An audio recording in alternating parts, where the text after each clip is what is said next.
Antoine de Saint-Exupéry, Le Petit Prince.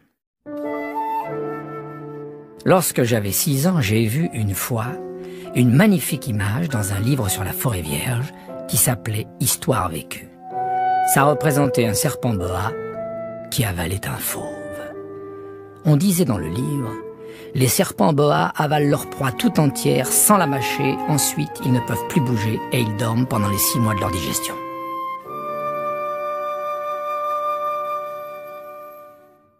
J'ai alors beaucoup réfléchi sur les aventures de la jungle et à mon tour, j'ai réussi avec un crayon de couleur à tracer mon premier dessin. Mon dessin numéro 1. J'ai montré mon chef-d'œuvre aux grandes personnes et je leur ai demandé si mon dessin leur faisait peur. Elles m'ont répondu « Pourquoi un chapeau ferait-il peur ?»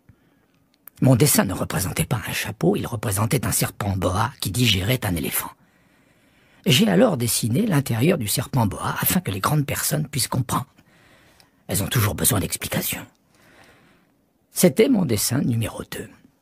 Les grandes personnes m'ont conseillé de laisser de côté les dessins de serpents boa ouverts ou fermés et de m'intéresser plutôt à la géographie, à l'histoire, au calcul et à la grammaire. C'est ainsi que j'ai abandonné, à l'âge de 6 ans, une magnifique carrière de peintre. J'avais été découragé par l'insuccès de mon dessin numéro 1 et de mon dessin numéro 2. Les grandes personnes ne comprennent jamais rien toutes seules. Et c'est fatigant pour les enfants de toujours et toujours leur donner des explications. J'ai donc dû choisir un autre métier et j'ai appris à piloter les avions. J'ai volé un peu partout dans le monde et la géographie, c'est exact, m'a beaucoup servi. Je savais reconnaître du premier coup d'œil la Chine de l'Arizona. C'est très utile si l'on s'est égaré pendant la nuit. J'ai ainsi eu, au cours de ma vie, des tas de contacts avec des tas de gens sérieux. J'ai beaucoup vécu chez les grandes personnes, je les ai vues de très près. Ça n'a pas trop amélioré mon opinion. Quand j'en rencontrais une qui me paraissait un peu lucide, je faisais l'expérience sur elle de mon dessin numéro 1 que j'ai toujours conservé. Je voulais savoir si elle était vraiment compréhensive, mais toujours elle me répondait « c'est un chapeau ». Alors je ne lui parlais ni de serpent boa, ni de forêt vierge, ni d'étoiles, je me mettais à sa portée. Je lui parlais de bridge, de golf, de politique et de cravate. Et la grande personne était bien contente de connaître un homme aussi raisonnable.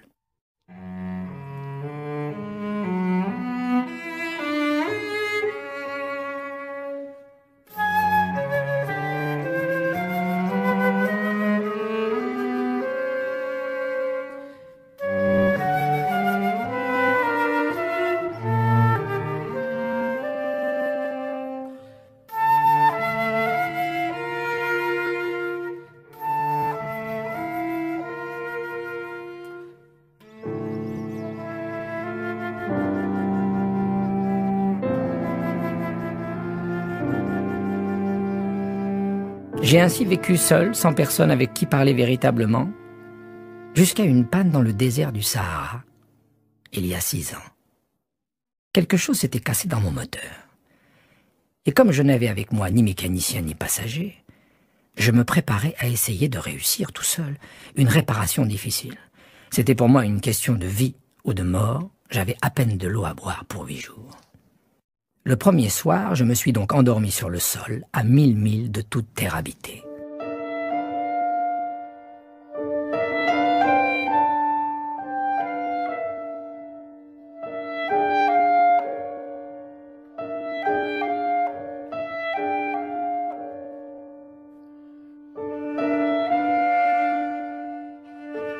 J'étais bien plus isolé qu'un naufragé sur un radeau au milieu de l'océan, alors vous imaginez ma surprise au lever du jour, quand une drôle de petite voix m'a réveillé. Elle disait « S'il vous plaît, dessine-moi un mouton. »« Hein ?»« Dessine-moi un mouton. » J'ai sauté sur mes pieds comme si j'avais été frappé par la foudre. J'ai bien frotté mes yeux, j'ai bien regardé, et j'ai vu un petit bonhomme tout à fait extraordinaire, qui me considérait gravement. Voilà le meilleur portrait que plus tard j'ai réussi à faire de lui. Mais mon dessin, bien sûr, est beaucoup moins ravissant que le modèle. Ce n'est pas ma faute, j'avais été découragé dans ma carrière de peintre par les grandes personnes à l'âge de 6 ans, et je n'avais rien appris à dessiner, sauf les boas fermés et les boas ouverts. Je regardais donc cette apparition avec des yeux tout ronds d'étonnement. N'oubliez pas que je me trouvais à 1000 milles de toute région habitée. Or, mon petit bonhomme ne me semblait ni égaré, ni mort de fatigue, ni mort de faim, ni mort de soif, ni mort de peur. Il n'avait en rien l'apparence d'un enfant perdu au milieu du désert, à 1000 milles de toute région habitée.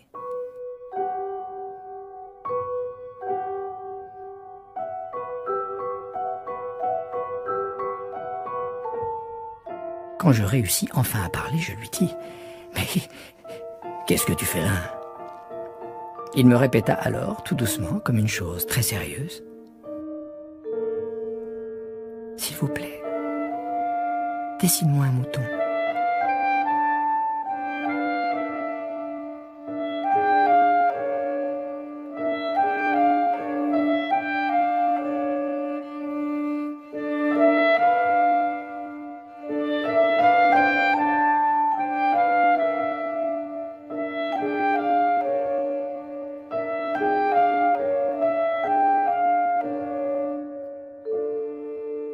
Quand le mystère est trop impressionnant, on n'ose pas désobéir. Aussi absurde que cela me sembla, à 1000 milles de tous les endroits habités et en danger de mort, je sortis de ma poche une feuille de papier et un stylographe. Mais je me rappelais alors que j'avais surtout étudié la géographie, l'histoire, le calcul et la grammaire, et je dis au petit bonhomme, avec un peu de mauvaise humeur, que je ne savais pas dessiner. Il me répondit « Ça ne fait rien, dessine-moi un mouton. » Comme je n'avais jamais dessiné un mouton, je refis pour lui l'un des 2 seuls dessins dont j'étais capable, celui du boa fermé. Et je fus stupéfait d'entendre le petit bonhomme me répondre. « Non, non, je ne veux pas d'un éléphant dans un boa. Un boa, c'est très dangereux et un éléphant, c'est très encombrant. Chez moi, c'est tout petit. J'ai besoin d'un mouton. Dessine-moi un mouton. » Alors j'ai dessiné. Il regarda attentivement, puis « Non. Celui-là est déjà très malade, fais-en un autre. » Je dessinai. Mon ami sourit gentiment avec indulgence. « Tu vois bien, c'est pas un mouton, c'est un bélier, il a des cornes. » Je refis donc encore mon dessin. Mais il fut refusé comme les précédents. « Celui-là est trop vieux, je veux un mouton qui vive longtemps. » Alors, faute de patience, comme j'avais hâte de commencer le démontage de mon moteur, je griffonnai ce dessin-ci et je lançai « Ça, c'est la caisse, le mouton que tu veux est dedans. » Mais je fus bien surpris de voir s'illuminer le visage de mon jeune juge. « Ah, c'est tout à fait comme ça que je le voulais. Crois-tu qu'il faille beaucoup d'herbe à ce mouton? » ?»« Pourquoi? » ?»« Parce que chez moi, c'est tout petit. »« Ça suffira sûrement. Je t'ai donné un tout petit mouton. » Il pencha la tête vers le dessin. « Oh, pas si petit que ça. Tiens, il s'est endormi. » Et c'est ainsi que je fis la connaissance du Petit Prince.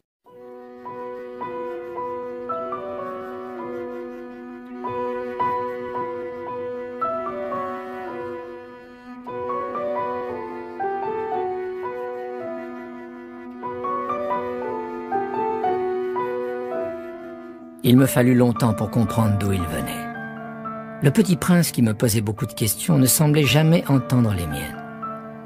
Ce sont des mots prononcés par hasard qui, peu à peu, m'ont tout révélé.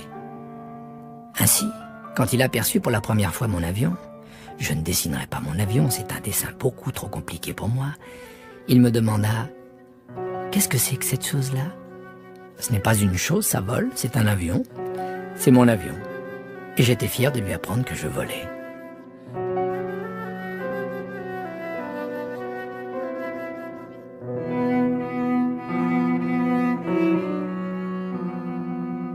Alors il s'écria « Comment?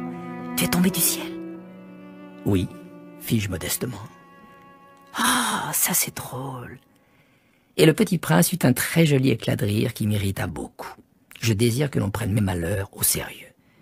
Puis il ajouta « Alors toi aussi tu viens du ciel. De quelle planète es-tu » J'entrevis aussitôt une lueur dans le mystère de sa présence, et j'interrogeai brusquement. « Tu viens donc d'une autre planète ?» Mais il ne me répondit pas. Il hochait la tête doucement tout en regardant mon avion. « C'est vrai que là-dessus tu ne peux pas venir de bien loin. » Et il s'enfonça dans une rêverie qui dura longtemps. Puis, sortant mon mouton de sa poche, il se plongea dans la contemplation de son trésor. Vous imaginez combien j'avais pu être intrigué par cette demi-confidence sur les autres planètes. Je m'efforçais donc d'en savoir plus long. D'où viens-tu, mon petit bonhomme? Où est-ce chez toi? Où veux-tu emporter mon mouton? Il me répondit, après un silence méditatif, « Ce qui est bien avec la caisse que tu m'as donnée, c'est que la nuit, ça lui servira de maison. » « Bien sûr. Et si tu es gentil, je te donnerai aussi une corde pour l'attacher pendant le jour et un piquet. » La proposition parut choquer le petit prince. « L'attacher? Quelle drôle d'idée! Mais si tu ne l'attaches pas, il ira n'importe où, il se perdra. » Et mon ami eut un nouvel éclat de rire. « Mais où veux-tu qu'il aille? » « N'importe où, droit devant lui. » Alors le petit prince remarqua gravement. « Ça ne fait rien. C'est tellement petit chez moi. » Et avec un peu de mélancolie, peut-être, il ajouta, « Droit devant soi, on ne peut pas aller bien loin. »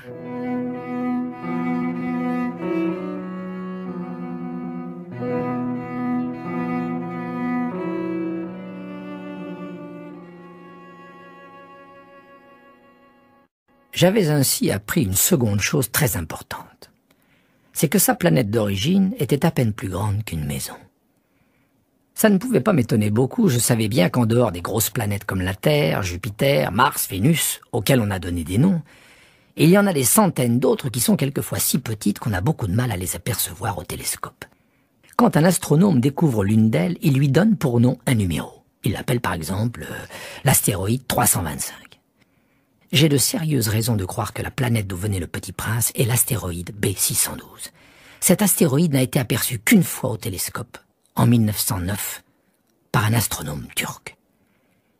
Il avait fait alors une grande démonstration de sa découverte à un congrès international d'astronomie. Mais personne ne l'avait cru à cause de son costume. Les grandes personnes sont comme ça. Heureusement pour la réputation de l'astéroïde B612, un dictateur turc imposa à son peuple, sous peine de mort, de s'habiller à l'européenne. L'astronome refit sa démonstration en 1920 dans un habit très élégant, et cette fois-ci, tout le monde fut de son avis.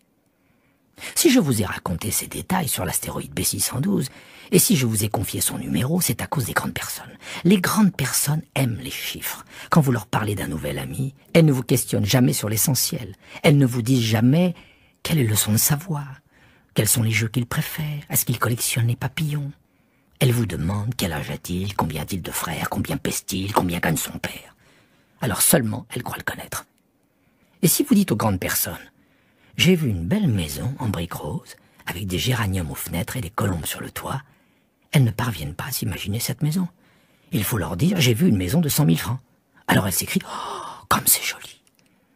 Ainsi, si vous leur dites, la preuve que le petit prince a existé, c'est qu'il était ravissant, qu'il riait, et qu'il voulait un mouton. Quand on veut un mouton, c'est la preuve qu'on existe. Elles hausseront les épaules et vous traiteront d'enfant. Mais si vous leur dites, la planète d'où il venait est l'astéroïde B612, alors elles seront convaincues et elles vous laisseront tranquille avec leurs questions. Elles sont comme ça. Il ne faut pas leur en vouloir. Les enfants doivent être très indulgents envers les grandes personnes. Mais bien sûr, nous, qui comprenons la vie, nous nous moquons bien des numéros.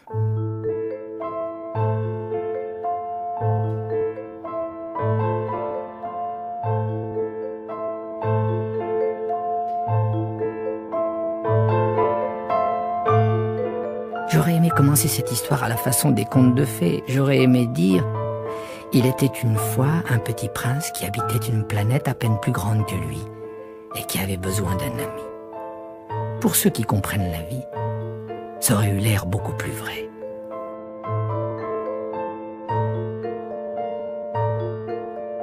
Car je n'aime pas qu'on lise mon livre à la légère. J'éprouve tant de chagrin à raconter ces souvenirs.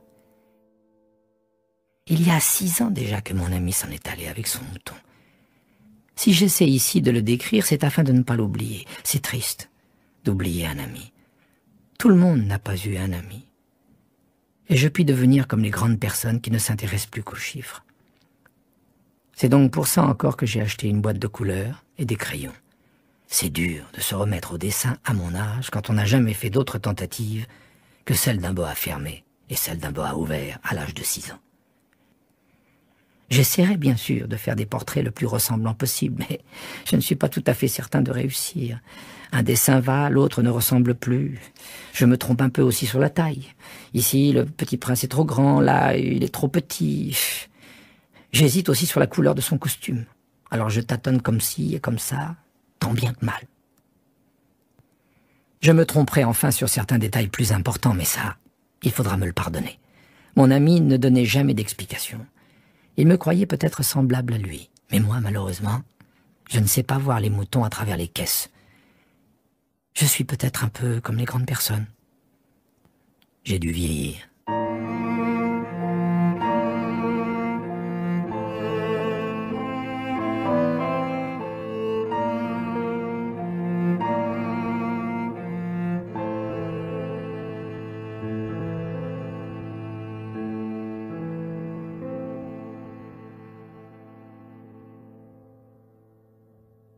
Chaque jour, j'apprenais quelque chose sur la planète, sur le départ, sur le voyage. Ça venait tout doucement, au hasard des réflexions. C'est ainsi que le 3e jour, je connus le drame des baobabs. Cette fois-ci encore, ce fut grâce aux moutons, car brusquement, le petit prince m'interrogea comme pris d'un doute grave.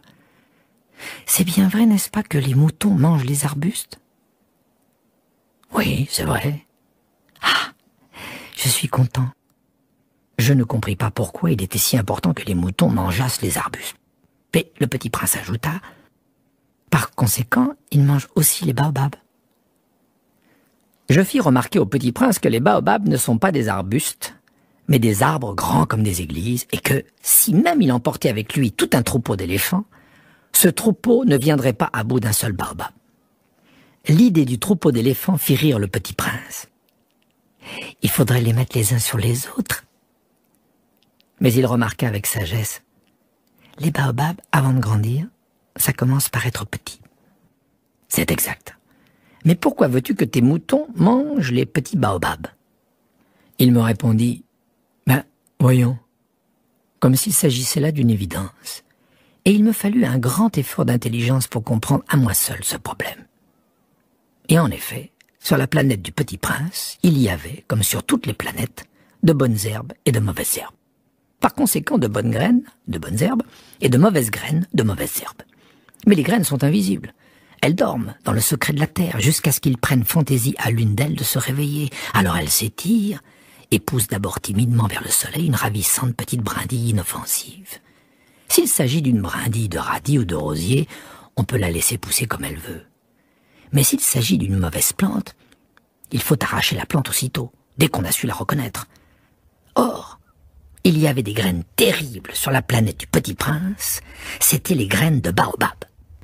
Le sol de la planète en était infesté. Or, un baobab, si l'on s'y prend trop tard, on ne peut jamais plus s'en débarrasser. Il encombre toute la planète. Il la perfore de ses racines, et si la planète est trop petite, et si les baobabs sont trop nombreux, ils la font éclater. C'est une question de discipline, me disait plus tard le Petit Prince. Quand on a terminé sa toilette du matin, il faut faire soigneusement la toilette de la planète. Il faut s'astreindre régulièrement à arracher les baobabs dès qu'on les distingue d'avec les rosiers auxquels ils ressemblent beaucoup quand ils sont très jeunes. C'est un travail très ennuyeux, mais très facile. Et un jour, il me conseilla de m'appliquer à réussir un beau dessin pour bien faire entrer ça dans la tête des enfants de chez moi. S'ils voyagent un jour, me disait-il, ça pourra leur servir. Il est quelquefois sans inconvénient de remettre à plus tard son travail, mais s'il s'agit des baobabs, c'est toujours une catastrophe. J'ai connu une planète habitée par un paresseux, il avait négligé 3 arbustes. Et sur les indications du Petit Prince, j'ai dessiné cette planète-là. Je n'aime guère prendre le ton d'un moraliste, mais le danger des baobabs est si peu connu, et les risques courus par celui qui s'égarerait dans un astéroïde sont si considérables, que pour une fois, je fais exception à ma réserve. Je dis, enfants, faites attention aux baobabs. C'est pour avertir mes amis d'un danger qu'ils frôlaient depuis longtemps, comme moi-même sans le connaître, que j'ai tant travaillé ce dessin-là. La leçon que je donnais en valait la peine. Vous vous demanderez peut-être, pourquoi n'y a-t-il pas dans ce livre d'autres dessins aussi grandioses que le dessin des baobabs? La réponse est bien simple. J'ai essayé. Mais je n'ai pas pu réussir. Quand j'ai dessiné les baobabs, j'ai été animé par le sentiment de l'urgence.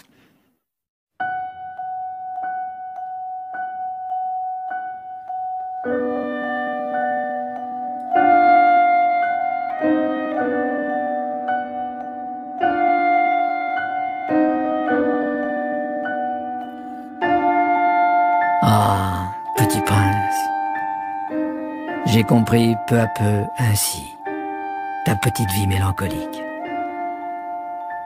Tu n'avais eu longtemps pour distraction que la douceur des couchers de soleil. J'ai appris ce détail nouveau le 4e jour au matin quand tu m'as dit « J'aime bien les couchers de soleil, allons voir un coucher de soleil. » Mais il faut attendre. Attendre quoi? Attendre que le soleil se couche. Tu as eu l'air très surpris d'abord, et puis tu as ri de toi-même, et tu m'as dit « Je me crois toujours chez moi. » En effet, quand il est midi aux États-Unis, le soleil, tout le monde le sait, se couche sur la France. Il suffirait de pouvoir aller en France en 1 minute pour assister au coucher de soleil. Malheureusement, la France est bien trop éloignée. Mais sur ta si petite planète, il te suffisait de tirer ta chaise de quelques pas, et tu regardais le crépuscule chaque fois que tu le désirais.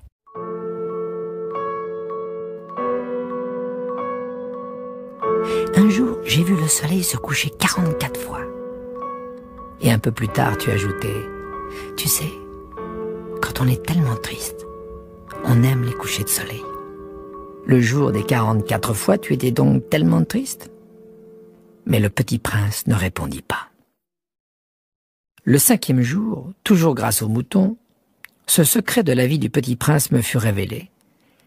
Il me demanda avec brusquerie, sans préambule, comme le fruit d'un problème longtemps médité en silence.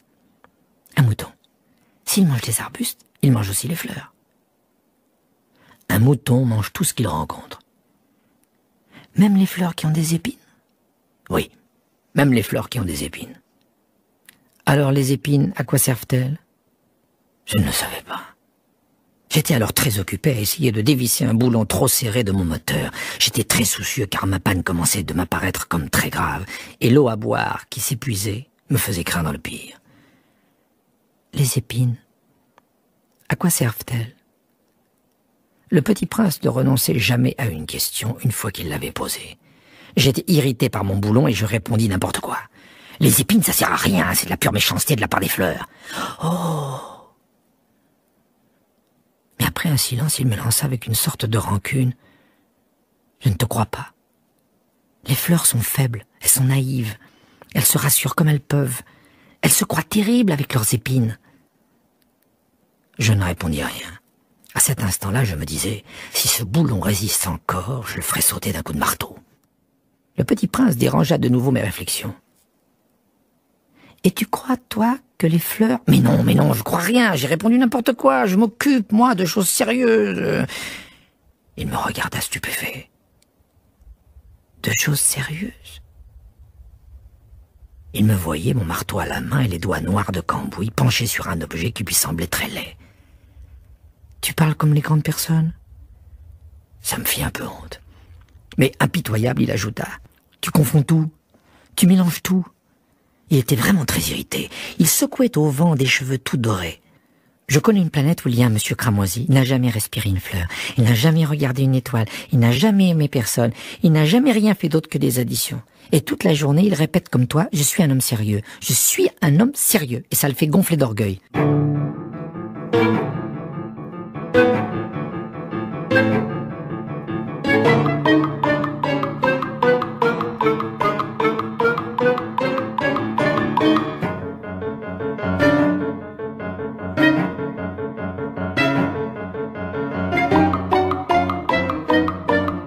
Ce n'est pas un homme, c'est un champignon. Un quoi? Un champignon. Le petit prince était maintenant tout pâle de colère. Il y a des millions d'années que les fleurs fabriquent des épines. Il y a des millions d'années que les moutons mangent quand même les fleurs. Et c'est pas sérieux de chercher à comprendre pourquoi elles se donnent tant de mal pour se fabriquer des épines qui ne servent jamais à rien. Ce n'est pas important la guerre des moutons et des fleurs. C'est pas plus sérieux et plus important que les additions d'un gros monsieur rouge. Et si je connais, moi, Une fleur unique au monde qui n'existe nulle part sauf dans ma planète et qu'un petit mouton peut anéantir d'un seul coup, comme ça, un matin, sans se rendre compte de ce qu'il fait. C'est pas important, ça. Il rougit puis reprit. Si quelqu'un aime une fleur qui n'existe qu'à un exemplaire dans des millions et les millions d'étoiles, ça suffit pour qu'il soit heureux quand il les regarde. Il se dit, ma fleur est là, quelque part. Mais si le mouton mange la fleur, c'est pour lui comme si, brusquement, toutes les étoiles s'éteignaient. Mais c'est pas important, ça. Il ne put rien dire de plus. Il éclata brusquement en sanglots. La nuit était tombée.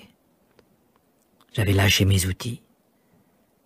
Je me moquais bien de mon marteau, de mon boulon, de la soif et de la mort. Il y avait sur une étoile, une planète, la mienne, la Terre, un petit prince à consoler. Je le pris dans les bras, je le berçai. Je lui disais, la fleur que tu aimes n'est pas en danger. Je lui dessinerai une muselière à ton mouton.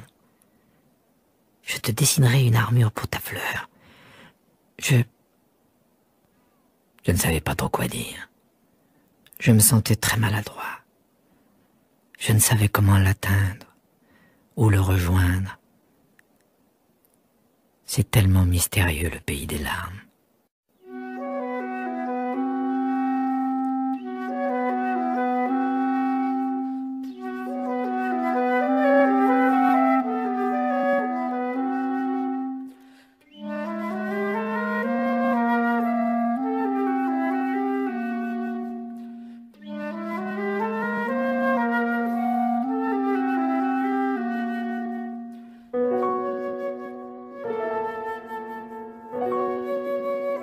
J'appris bien vite à mieux connaître cette fleur. Il y avait toujours eu sur la planète du Petit Prince des fleurs très simples, ornées d'un seul rang de pétales, et qui ne tenaient point de place et qui ne dérangeaient personne. Elles apparaissaient un matin dans l'herbe, et puis elles s'éteignaient le soir. Mais celle-là avait germé un jour d'une graine apportée d'on ne sait où, et le Petit Prince avait surveillé de très près cette brindille, qui ne ressemblait pas aux autres brindilles. Ça pouvait être un nouveau genre de baobab.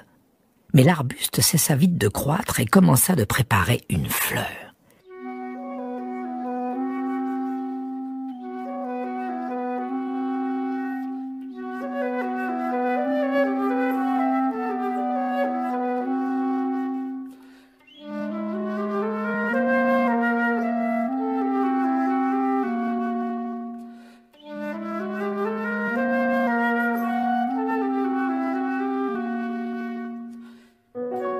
Le Petit Prince, qui assistait à l'installation d'un bouton énorme, sentait bien qu'il en sortirait une apparition miraculeuse. Mais la fleur n'en finissait pas de se préparer à être belle, à l'abri de sa chambre verte. Elle choisissait avec soin ses couleurs, elle s'habillait lentement, elle ajustait un à un ses pétales. Elle ne voulait pas sortir toute fripée comme les coquelicots. Elle ne voulait apparaître que dans le plein rayonnement de sa beauté. Eh oui, elle était très coquette. Sa toilette mystérieuse avait donc duré des jours et des jours. Et puis voici qu'un matin, justement à l'heure du lever du soleil, elle s'était montrée.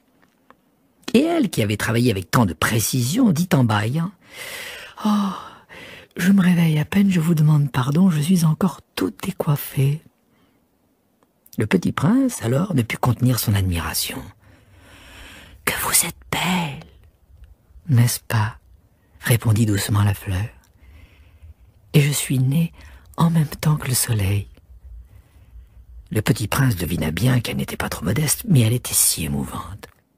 C'est l'heure, je crois, du petit déjeuner, avait-elle bientôt ajouté. Auriez-vous la bonté de penser à moi? Et le Petit Prince, tout confus, ayant été chercher un arrosoir d'eau fraîche, avait servi la fleur. Ainsi l'avait-elle bien vite tourmentée par sa vanité un peu ombrageuse. Un jour, par exemple, parlant de ses 4 épines, elle avait dit au Petit Prince « Ils peuvent venir, les tigres, avec leurs griffes. »« Il n'y a pas de tigres sur ma planète, » avait objecté le Petit Prince. « Et puis les tigres ne mangent pas d'herbe. »« Je ne suis pas une herbe ?» avait doucement répondu la fleur. « Pardonnez-moi. Je ne crains rien des tigres, mais j'ai horreur des courants d'air. Vous n'auriez pas un paravent ? » « Oh, je ne sais pas, » répondit la fleur. « Je ne suis pas une herbe. » avait doucement répondu la fleur. « Pardonnez-moi. Je ne crains rien des tigres, mais j'ai horreur des courants d'air. Vous n'auriez pas un paravent ? Horreur des courants d'air, c'est pas de chance pour une plante, avait remarqué le petit prince. Cette fleur est bien compliquée. Le soir, vous me mettrez sous globe. Il fait très froid chez vous, c'est mal installé. Là d'où je viens... Mais elle s'était interrompue. Elle était venue sous forme de graine. Elle n'avait rien pu connaître des autres mondes. Humiliée de s'être laissée surprendre à préparer un mensonge aussi naïf, elle avait toussé 2 ou 3 fois pour mettre le petit prince dans son tort. Ce paravent, j'allais le chercher, mais vous me parliez. Alors elle avait forcé sa toux pour lui infliger quand même des remords.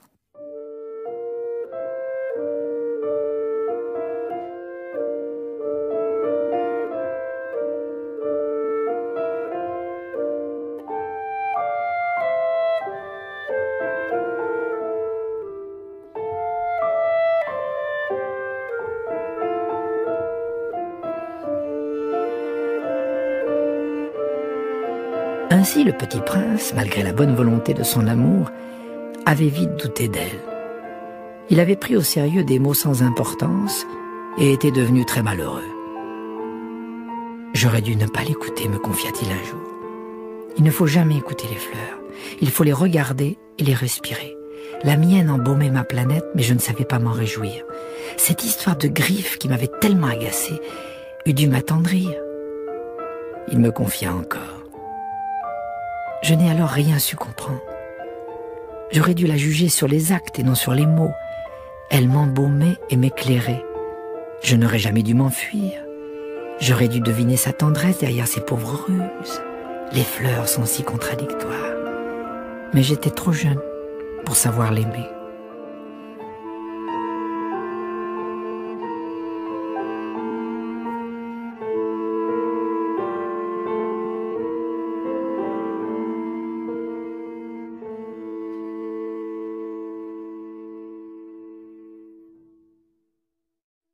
Je crois qu'il profita pour son évasion d'une migration d'oiseaux sauvages.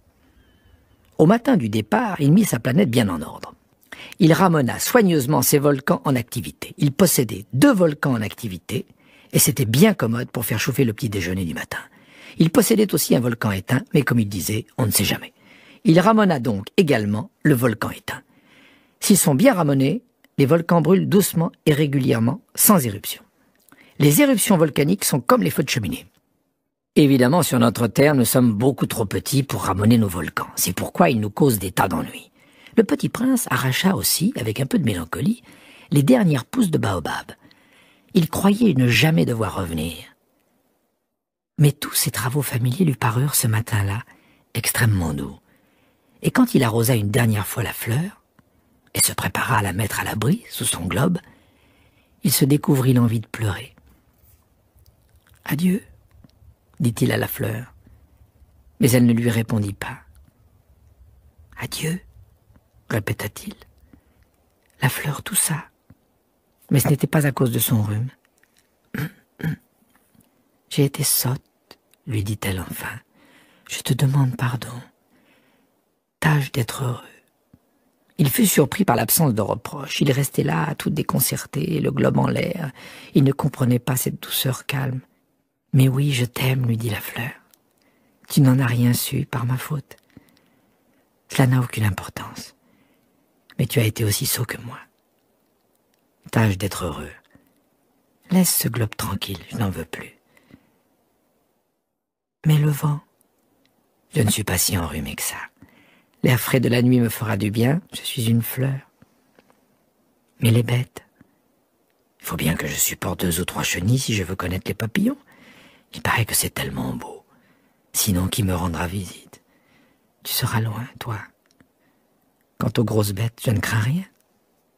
J'ai mes griffes. » Et elle montrait naïvement ses 4 épines. Puis elle ajouta, « Ne traîne pas comme ça, c'est agaçant. Tu as décidé de partir, va-t'en. » Car elle ne voulait pas qu'il la vît pleurer. C'était une fleur tellement orgueilleuse. Il se trouvait dans la région des astéroïdes 325, 326, 327, 328, 329 et 330. Il commença donc par les visiter pour y chercher une occupation et pour s'instruire. Le premier était habité par un roi.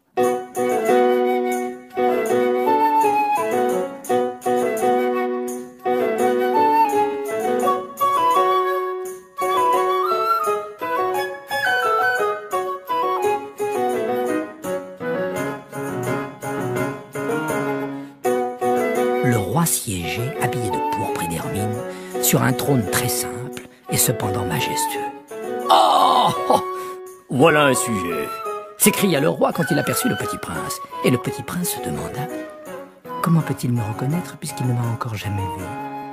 Il ne savait pas que pour les rois, le monde est très simplifié. Tous les hommes sont des sujets. « Approche-toi que je te vois mieux !» lui dit le roi qui était tout fier d'être enfin roi pour quelqu'un. Le petit prince chercha les yeux où s'asseoir, mais la planète était tout encombrée par le magnifique manteau d'hermine. Il resta donc debout, et comme il était fatigué, il bâilla. « Il est contraire à l'étiquette de bâiller en présence d'un roi, lui dit le monarque. Je te l'interdis. Je ne peux pas m'en empêcher, répondit le petit prince tout confus. J'ai fait un long voyage et je n'ai pas dormi. Alors, lui dit le roi, je t'ordonne de bâiller. Je n'ai vu personne bâiller depuis des années. Les bâillements sont pour moi, des curiosités. Alors, bâille encore, c'est un ordre. Ça m'intimide. Je ne peux plus, fit le petit prince tout rougissant. Répondit le roi. Alors je t'ordonne tantôt de bâiller, tantôt de... Il bredouillait un peu et paraissait vexé. Car le roi tenait essentiellement à ce que son autorité fût respectée. Il ne tolérait pas la désobéissance. C'était un monarque absolu. Mais comme il était très bon, il donnait des ordres raisonnables. Si j'ordonnais, disait-il couramment, si j'ordonnais à un général de se changer en oiseau de mer, et si le général n'obéissait pas, ce ne serait pas la faute du général. Ce serait ma faute. Puis-je m'asseoir ? S'enquit timidement le petit prince. Je t'ordonne de t'asseoir, lui répondit le roi qui ramena majestueusement un pan de son manteau d'hermine. Mais le petit prince s'étonnait, la planète était minuscule, sur quoi le roi pouvait-il bien régner ? Sire, lui dit-il, je vous demande pardon de vous interroger. Je t'ordonne de m'interroger, se hâta de dire le roi. Sire, sur quoi régnez-vous ? Sur tout, répondit le roi avec une grande simplicité. Sur tout ? Le roi, d'un geste discret, désigna sa planète, les autres planètes et les étoiles. Sur tout ça, dit le petit prince. Sur tout ça, répondit le roi. Car non seulement c'était un monarque absolu, mais c'était un monarque universel. Et les étoiles vous obéissent ? Bien sûr, lui dit le roi. Elles obéissent aussitôt. Je ne tolère pas l'indiscipline. Un tel pouvoir émerveilla le petit prince. S'il l'avait détenu lui-même, il aurait pu assister non pas à 44, mais à 72 ou même à 100 ou même à 200 couchers de soleil dans la même journée, sans avoir jamais attiré sa chaise. Et comme il se sentait un peu triste à cause du souvenir de sa petite planète abandonnée, il s'enhardit à solliciter une grâce du roi. « Je voudrais voir un coucher de soleil. Faites-moi plaisir, ordonnez au soleil de se coucher. » Si j'ordonnais à un général de voler d'une fleur à l'autre à la façon d'un papillon, ou d'écrire une tragédie, ou de se changer en oiseau de mer, et si le général n'exécutait pas l'ordre reçu, qui, de lui ou de moi, serait dans son tort? Ce serait vous, dit fermement le petit prince. Exact. Il faut exiger de chacun ce que chacun peut donner, reprit le roi. L'autorité repose d'abord sur la raison. Si tu ordonnes à ton peuple d'aller se jeter à la mer, il fera la révolution. J'ai le droit d'exiger l'obéissance parce que mes ordres sont raisonnables. Alors, mon coucher de soleil, rappela le petit prince qui jamais n'oubliait une question une fois qu'il l'avait posée. Ton coucher de soleil, tu l'auras, je l'exigerai. Mais j'attendrai dans ma science du gouvernement que les conditions soient favorables. Quand ça sera-t-il ? S'informa le petit prince. Lui répondit le roi, qui consulta d'abord un gros calendrier. Bon, ce sera ce sera ce soir vers 7h40, et tu verras comme je suis bien obéi. Le petit prince bâilla, il regrettait son coucher de soleil manqué, et puis il s'ennuyait déjà un peu. « Je n'ai plus rien à faire ici, dit-il au roi. Je vais repartir. »« Ne pars pas, répondit le roi qui était si fier d'avoir un sujet. « Ne pars pas, je te fais ministre. »« Ministre de quoi ?»« De la justice. »« Mais il n'y a personne à juger. »« On ne sait pas, lui dit le roi. Je n'ai pas encore fait le tour de mon royaume, je suis très vieux, je n'ai pas de place pour un carrosse et ça me fatigue de marcher. »« Oh, mais j'ai déjà vu, dit le petit prince qui se pencha pour jeter encore un coup d'œil sur l'autre côté de la planète. Il n'y a personne là-bas non plus. »« Tu te jugeras donc toi-même, lui répondit le roi. C'est le plus difficile. Il est bien plus difficile de se juger soi-même que de juger autrui. Si tu réussis à bien te juger, c'est que tu es un véritable sage. »« Moi, dit le petit prince, je puis me juger moi-même n'importe où. Je n'ai pas besoin d'habiter ici. » dit le roi. « Je crois bien que sur ma planète il y a quelque part un vieux rat, je l'entends la nuit, tu pourras juger ce vieux rat. Tu le condamneras à mort de temps en temps, ainsi sa vie dépendra de ta justice. Mais tu le gracieras chaque fois pour l'économiser. Il n'y en a qu'un. »« Moi, répondit le petit prince, je n'aime pas condamner à mort, et je crois bien que je m'en vais. »« Non, dit le roi. » Mais le petit prince, ayant achevé ses préparatifs, ne voulut point peiner le vieux monarque. « Si votre majesté désirait être obéie ponctuellement, elle pourrait me donner un ordre raisonnable. Elle pourrait m'ordonner, par exemple, de partir avant 1 minute. Il me semble que les conditions sont favorables. » Le roi n'ayant rien répondu, le petit prince hésita d'abord, puis, avec un soupir, prit le départ. « Je te fais mon ambassadeur !» se hâta alors de crier le roi. Il avait un grand air d'autorité. « Les grandes personnes sont bien étranges, » se dit le petit prince en lui-même durant son voyage.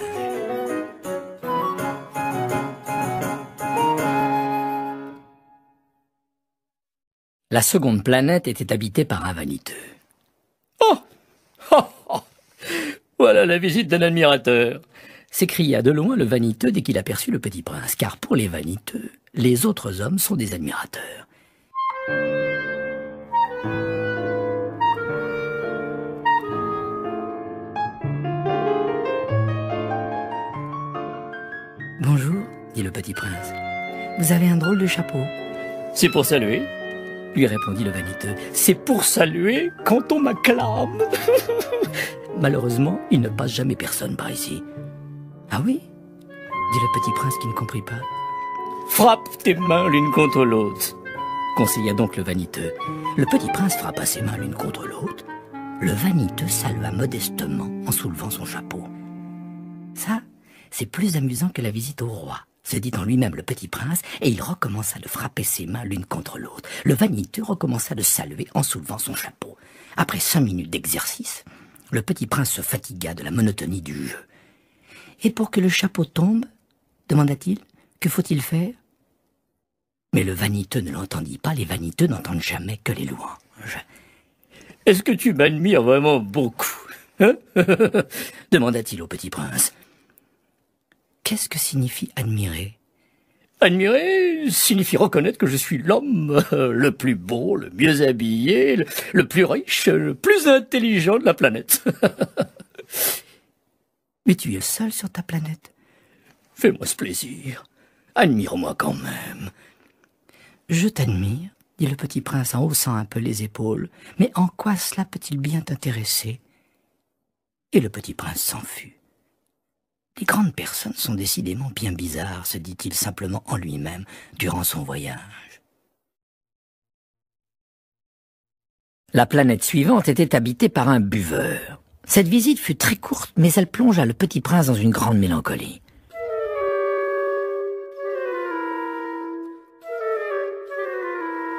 « Que fais-tu là ?»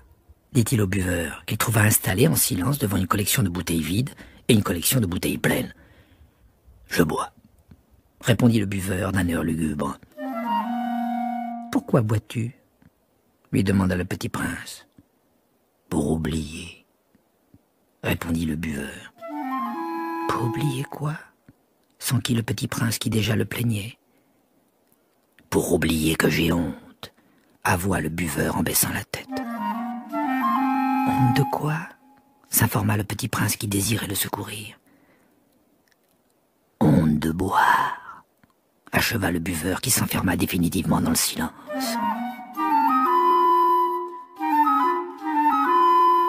Et le petit prince s'en fut perplexe.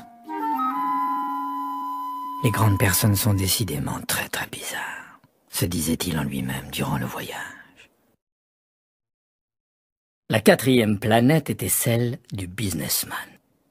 Cet homme était si occupé qu'il ne leva même pas la tête à l'arrivée du petit prince. «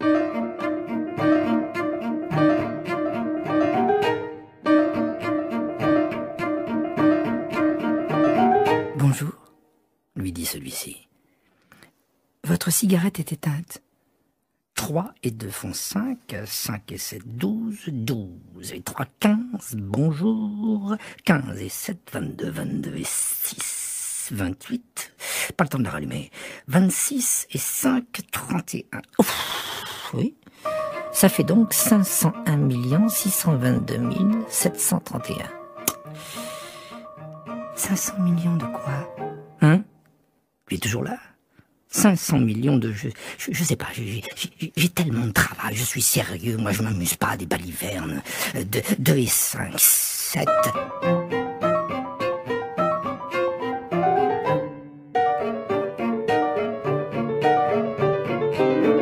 501 millions de quoi ?» répéta le petit prince, qui jamais de sa vie n'avait renoncé à une question une fois qu'il l'avait posée.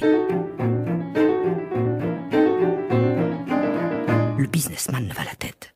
Depuis 54 ans que j'habite cette planète-ci, je n'étais dérangé que 3 fois.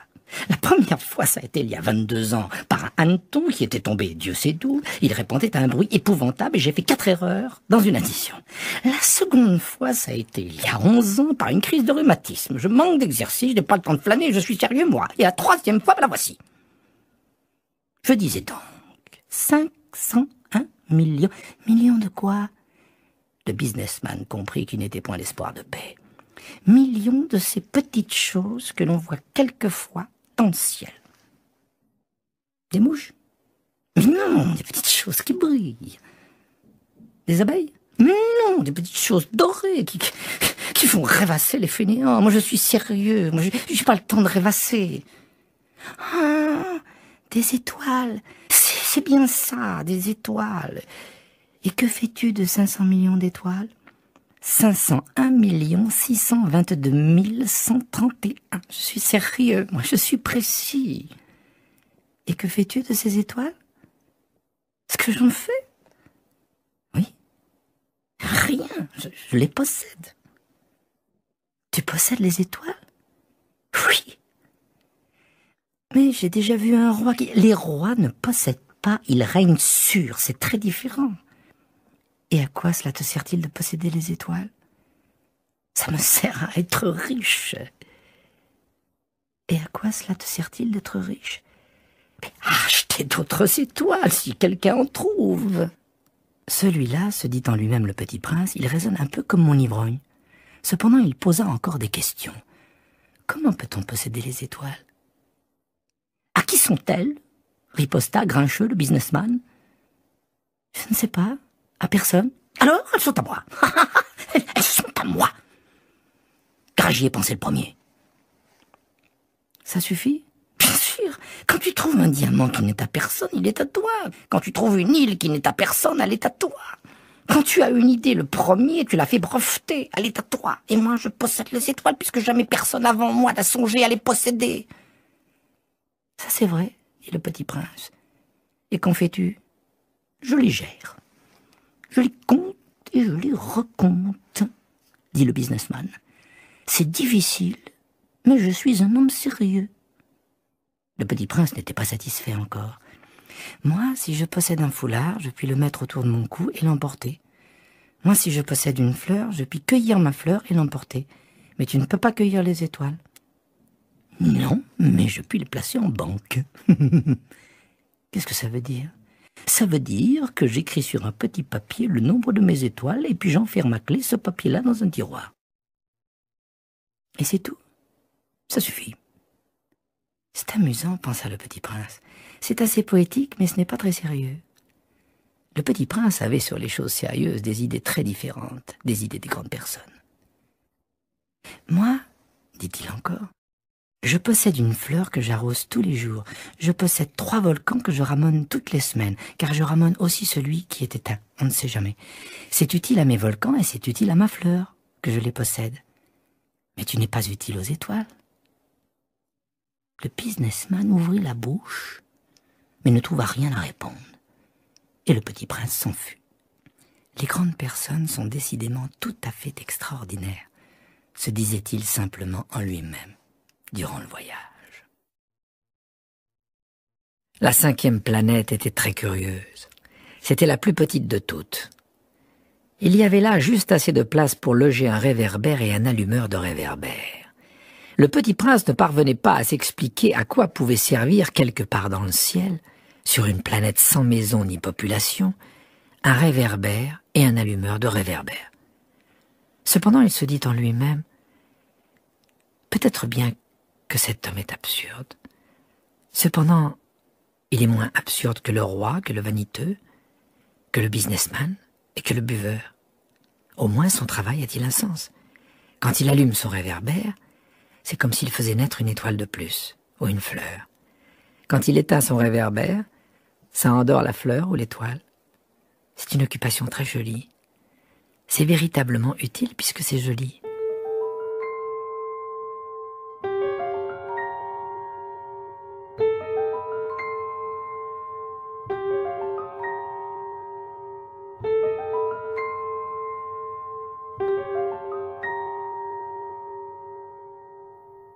Lorsqu'il aborda la planète, il salua respectueusement l'allumeur. « Bonjour, pourquoi viens-tu d'éteindre ton réverbère ?»« C'est la consigne, » répondit l'allumeur. « Bonjour. »« Qu'est-ce que la consigne ?»« C'est d'éteindre mon réverbère. Bonsoir. » Et il le ralluma. « Mais pourquoi viens-tu de le rallumer ?»« C'est la consigne, » répondit l'allumeur. « Je comprends pas, » dit le petit prince. « Il n'y a rien à comprendre, » dit l'allumeur. La consigne, c'est la consigne, bonjour. Et il éteignit son réverbère. Puis il s'épongea le front avec un mouchoir à carreaux rouges. Je fais là un métier terrible. C'était raisonnable autrefois, j'éteignais le matin et j'allumais le soir. J'avais le reste du jour pour me reposer et le reste de la nuit pour dormir. Et depuis cette époque, la consigne a changé ? La consigne n'a pas changé, dit l'allumeur. C'est bien là le drame. La planète d'année en année a tourné de plus en plus vite et la consigne n'a pas changé. Alors, dit le petit prince. Alors maintenant qu'elle fait un tour par minute, j'ai plus une seconde de repos. J'allume et j'éteins une fois par minute. Ça, c'est drôle. Les jours chez toi durent 1 minute. Ce n'est pas drôle du tout, dit l'allumeur. Ça fait déjà 1 mois que nous parlons ensemble. 1 mois ? Oui. 30 minutes, 30 jours. Bonsoir. Et il ralluma son réverbère. Le petit prince le regarda. Et il aima cet allumeur qui était tellement fidèle à la consigne. Il se souvint des couchers de soleil que lui-même allait autrefois chercher en tirant sa chaise. Il voulut aider son ami. « Tu sais, je connais un moyen de te reposer quand tu voudras. »« Je veux toujours, » dit l'allumeur, car on peut être à la fois fidèle et paresseux. Le petit prince poursuivit. « Ta planète est tellement petite que tu en fais le tour en 3 enjambées. Tu n'as qu'à marcher assez lentement pour rester toujours au soleil. Quand tu voudras te reposer, tu marcheras, et le jour durera aussi longtemps que tu voudras. »« Ça m'avance pas à grand-chose, » dit l'allumeur. Ce que j'aime dans la vie, c'est dormir. C'est pas de chance, dit le petit prince. C'est pas de chance, dit l'allumeur. Bonjour. Et il éteignit son réverbère. Celui-là, se dit le petit prince, tandis qu'il poursuivait plus loin son voyage, celui-là serait méprisé par tous les autres, par le roi, par le vaniteux, par le buveur, par le businessman. Cependant, c'est le seul qu'il me paraisse pas ridicule. C'est peut-être parce qu'il s'occupe d'autre chose que de soi-même. Il eut un soupir de regret et se dit encore. Celui-là est le seul dont j'eusse pu faire mon ami. Mais sa planète est vraiment trop petite. Il n'y a pas de place pour 2. Ce que le petit prince n'osait pas s'avouer, c'est qu'il regrettait cette planète bénie à cause, surtout, des 1440 couchers de soleil par 24 heures.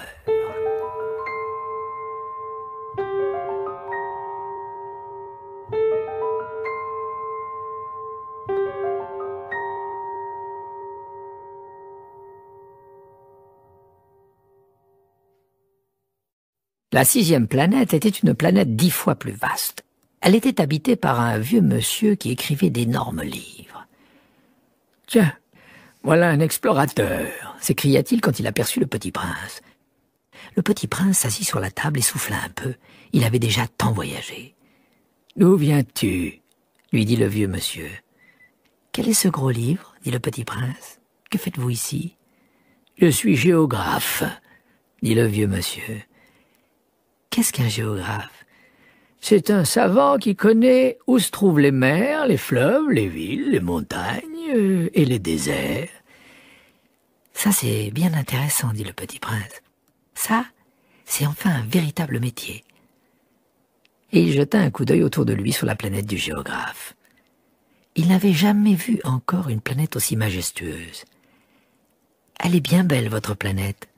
Est-ce qu'il y a des océans ?»« Je ne puis pas le savoir, dit le géographe. »« Ah !» Le petit prince était déçu. « Et des montagnes ?»« Je ne puis pas le savoir, dit le géographe. « Et des villes, et des fleuves, et des déserts ?»« Je ne puis pas le savoir non plus, dit le géographe. »« Mais vous êtes géographe ?»« C'est exact, dit le géographe, mais je ne suis pas explorateur. Je manque absolument d'explorateurs. Ce n'est pas le géographe qui va faire le compte des villes, des fleuves, des montagnes, des mers, des océans et des déserts. Le géographe est trop important pour flâner, il ne quitte pas son bureau. Mais il reçoit les explorateurs, il les interroge. Et il prend en note leurs souvenirs. Et si les souvenirs de l'un d'entre eux lui paraissent intéressants, le géographe fait faire une enquête sur la moralité de l'explorateur. Pourquoi ça ? Parce qu'un explorateur qui mentirait entraînerait des catastrophes dans les livres de géographie. Et aussi un explorateur qui boirait trop. Pourquoi ça ? dit le petit prince. Parce que les ivrognes voient double. Alors le géographe noterait 2 montagnes là où il n'y en a qu'une seule. Je connais quelqu'un, dit le petit prince, qui serait mauvais explorateur. C'est possible. Donc, quand la moralité de l'explorateur paraît bonne, on fait une enquête sur sa découverte. On va voir ? Non, c'est trop compliqué, mais on exige de l'explorateur qu'il fournisse des preuves. S'il s'agit par exemple de la découverte d'une grosse montagne, on exige qu'il en rapporte de grosses pierres. Le géographe soudain s'émeut. Mais toi, tu viens de loin, tu es explorateur, tu vas me décrire ta planète. Et le géographe, ayant ouvert son registre, tailla son crayon. On note d'abord au crayon les récits des explorateurs. On attend, pour noter à l'encre, que l'explorateur ait fourni des preuves. « Alors ?» interrogea le géographe. « Oh, chez moi, dit le petit prince, n'est pas très intéressant, c'est tout petit. J'ai 3 volcans, 2 volcans en activité et un volcan éteint, mais on ne sait jamais. »« On ne sait jamais, dit le géographe. »« J'ai aussi une fleur. Nous ne notons pas les fleurs, dit le géographe. » Pourquoi ça ? C'est le plus joli. Parce que les fleurs sont éphémères. Qu'est-ce que signifie éphémère ? Les géographies, dit le géographe, sont les livres les plus sérieux de tous les livres. Elles ne se démodent jamais. Il est très rare qu'une montagne change de place. Il est très rare qu'un océan se vide de son eau. Nous écrivons des choses éternelles. « Mais les volcans éteints peuvent se réveiller » interrompit le petit prince. « Qu'est-ce que signifie éphémère ?»« Que les volcans soient éteints ou soient éveillés, ça revient au même pour nous autres, dit le géographe. Ce qui compte pour nous, c'est la montagne. Elle ne change pas. »« Mais qu'est-ce que signifie éphémère ?» répéta le petit prince qui de sa vie n'avait renoncé à une question une fois qu'il l'avait posée. « Ça signifie qui est menacé de disparition prochaine. » Ma fleur est menacée de disparition prochaine. Bien sûr. Ma fleur est éphémère, se dit le petit prince, et elle n'a que 4 épines pour se défendre contre le monde. Et je l'ai laissée toute seule chez moi. Ce fut là son premier mouvement de regret. Mais il reprit courage. Que me conseillez-vous d'aller visiter ? Demanda-t-il. La planète Terre, lui répondit le géographe. Elle a une bonne réputation. Et le petit prince s'en fut, songeant à sa fleur. La 7e planète fut donc la Terre.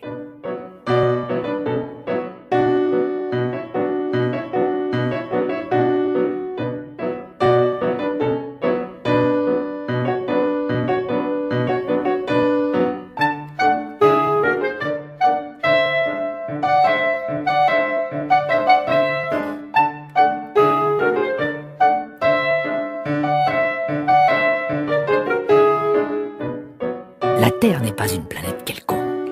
On y compte 111 rois, en n'oubliant pas, bien sûr, les rois nègres. 7000 géographes, 900 000 businessmen, 7 millions et demi d'ivrognes, 311 millions de vaniteux, c'est-à-dire environ 2 milliards de grandes personnes.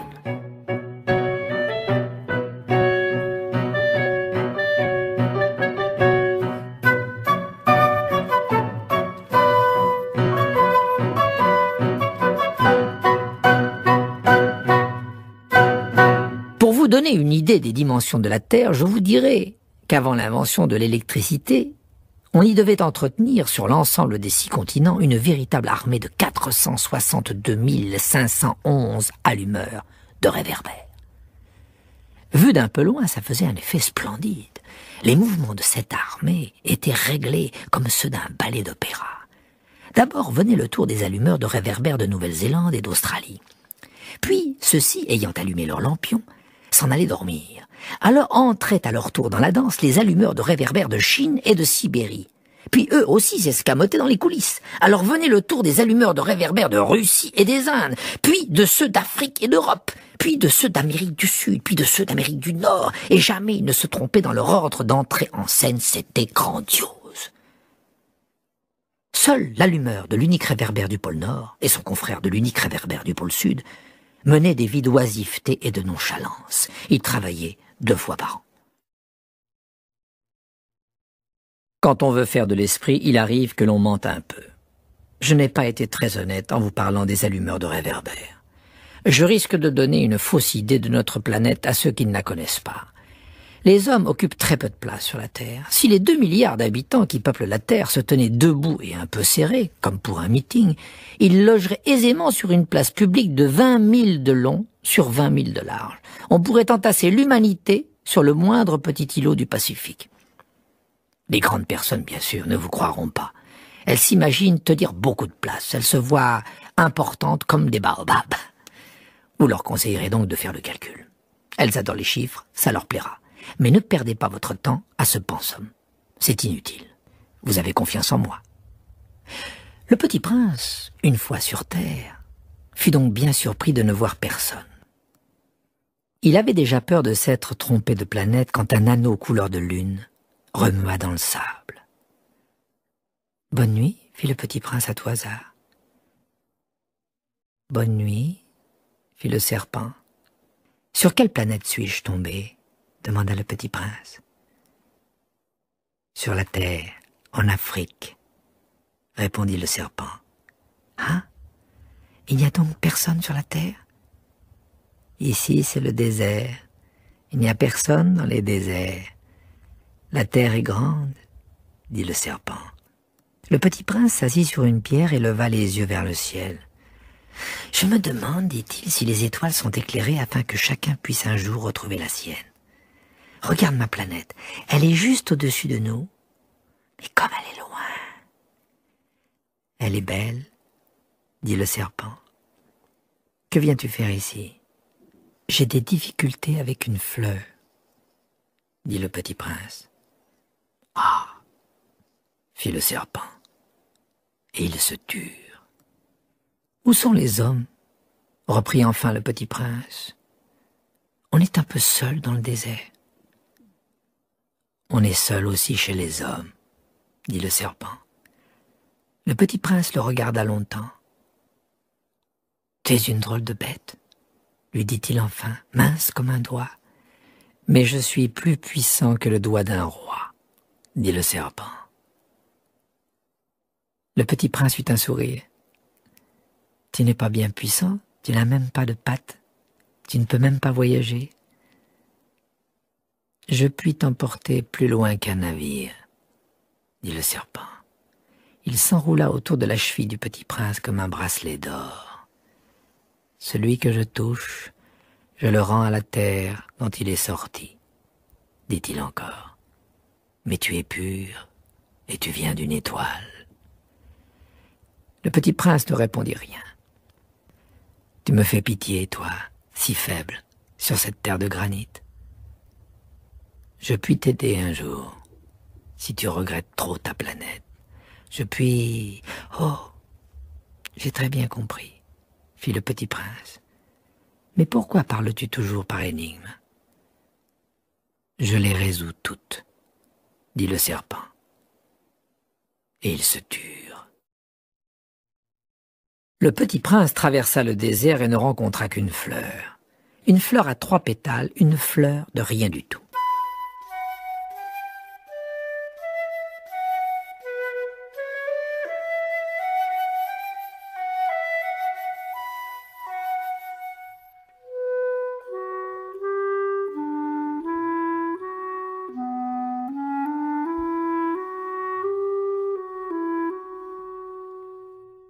Bonjour, dit le petit prince.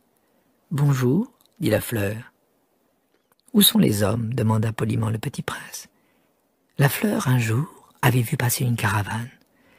Les hommes?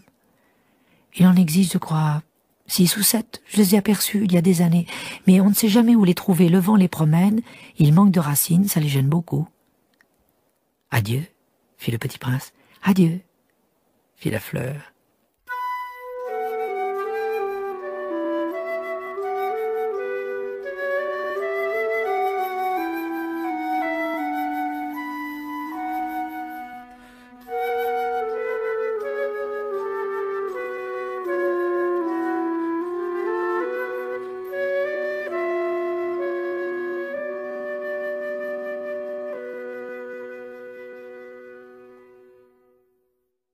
Le petit prince fit l'ascension d'une haute montagne.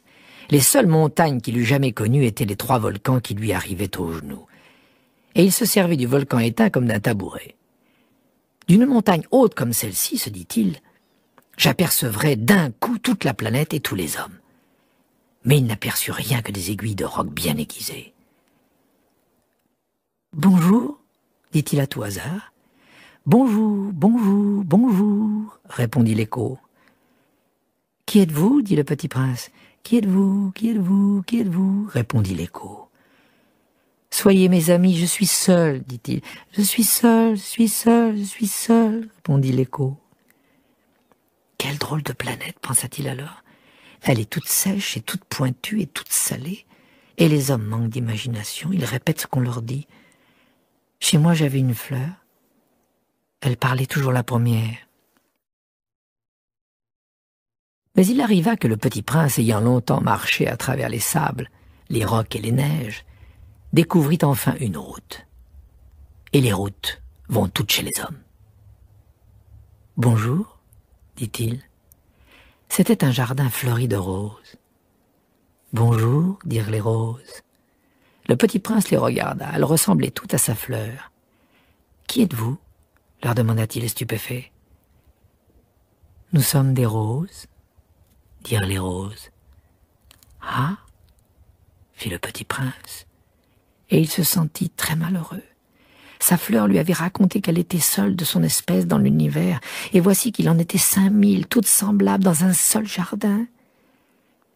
Elle serait bien vexée, se dit-il, si elle voyait ça. Elle tousserait énormément et ferait semblant de mourir pour échapper au ridicule. Et je serais bien obligé de faire semblant de la soigner, car sinon, pour m'humilier, moi aussi, elle se laisserait vraiment mourir. Puis il se dit encore, « Je me croyais riche d'une fleur unique, et je ne possède qu'une rose ordinaire. Ça et mes 3 volcans qui m'arrivent aux genoux et dont l'un, peut-être, est éteint pour toujours.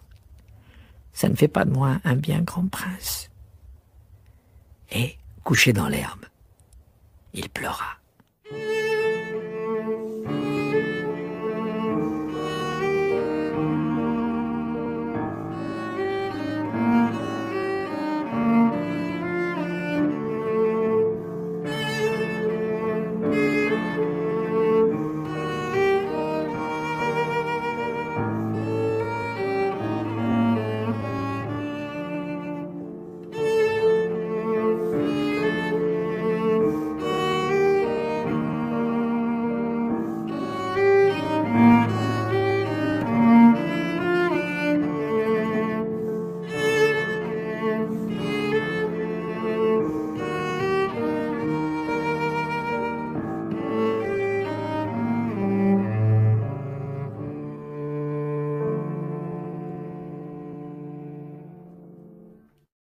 C'est alors qu'apparut le renard.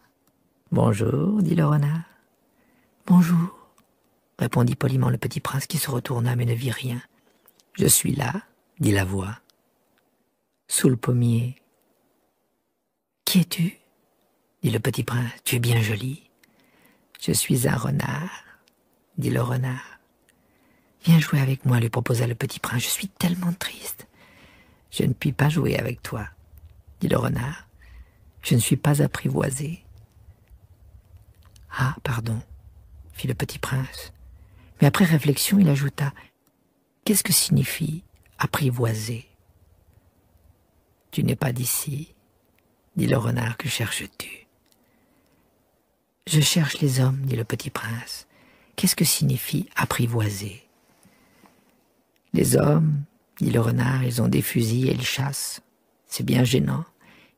Ils élèvent aussi des poules, c'est leur seul intérêt. Tu cherches des poules ? Non, dit le petit prince, je cherche des amis. Qu'est-ce que signifie apprivoiser ? C'est une chose trop oubliée, dit le renard. Ça signifie créer des liens. Créer des liens ? Bien sûr, dit le renard. Tu n'es encore pour moi qu'un petit garçon tout semblable à 100 000 petits garçons, et je n'ai pas besoin de toi, et tu n'as pas besoin de moi non plus. Je ne suis pour toi qu'un renard semblable à 100 000 renards.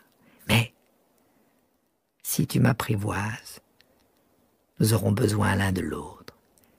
Tu seras pour moi unique au monde, et je serai pour toi unique au monde. Je commence à comprendre, dit le petit prince. Il y a une fleur, je crois qu'elle m'a apprivoisé. C'est possible, dit le renard, on voit sur la terre toutes sortes de choses. Oh, ce n'est pas sur la terre, dit le petit prince. Le renard parut très intrigué. Sur une autre planète ? Oui. Il y a des chasseurs sur cette planète-là ? Non. Ça, c'est intéressant. Et les poules ? Non. Rien n'est parfait, soupira le renard. Mais le renard revint à son idée. Ma vie est monotone, je chasse les poules, les hommes me chassent, toutes les poules se ressemblent et tous les hommes se ressemblent. Je m'ennuie donc un peu, mais si tu m'apprivoises, ma vie sera comme ensoleillée. Je connaîtrai un bruit de pas qui sera différent de tous les autres.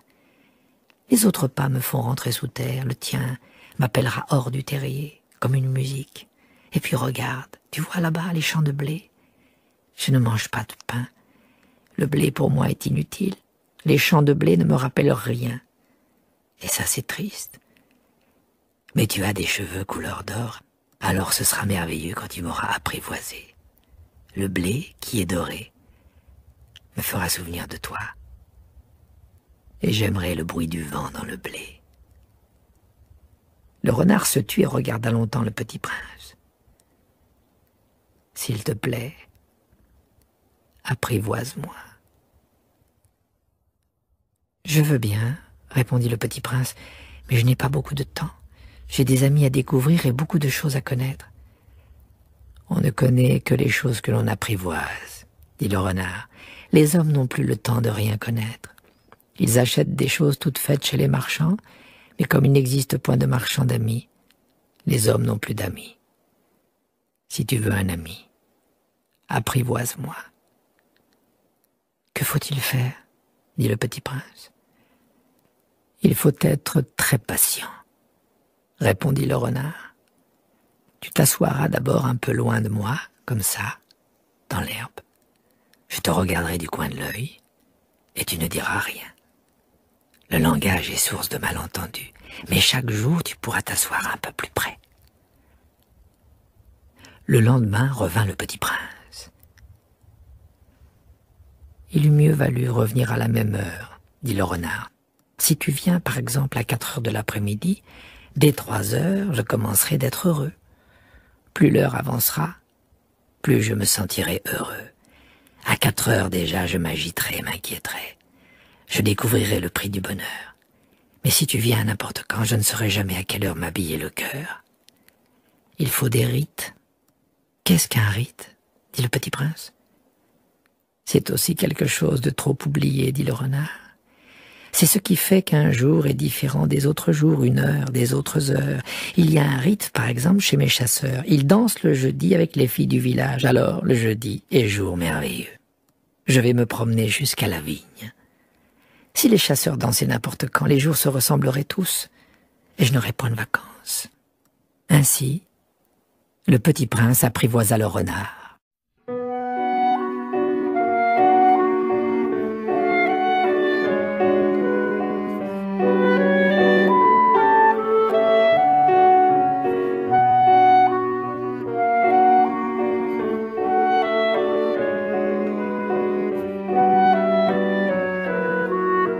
Et quand l'heure du départ fut proche, « Oh !»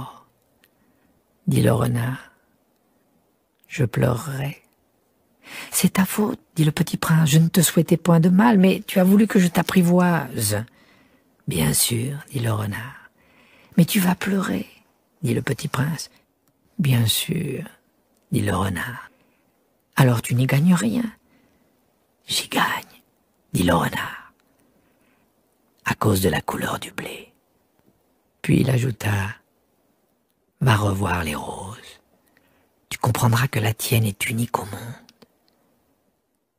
Tu reviendras me dire adieu, et je te ferai cadeau d'un secret. »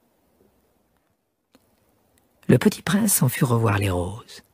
« Vous n'êtes pas du tout semblable à ma rose.